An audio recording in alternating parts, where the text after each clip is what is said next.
менің есімім Жарқын болады. Мұнда маған 2-3 бала кеп тұр. Мен сіздің үй жағыңызда өмір сүрсем болады ма деп, не деп айтсам болады? Сіздерде Билайн Жарқын жақта өмір сүр деген компанияда. Менде өз 5-ақ соттық жер бар, оларға өмір сүргізем мен қасында. Қалай сонда?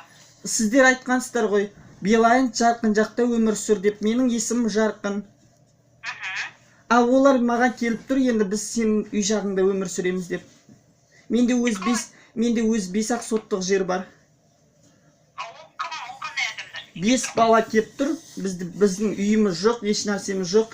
Билайн центр айтты, сіздің үй жағыңыздан Жарқын жақта өмір сүр деп айтты деп. Менің есімім бар ғой, Жарқында, менің есімім. Мен өзім 5-ақ соттық жерім бар, өзі 6 балам бар. Қалай олар біздің үй жақта өмір сүреді? Соны түсін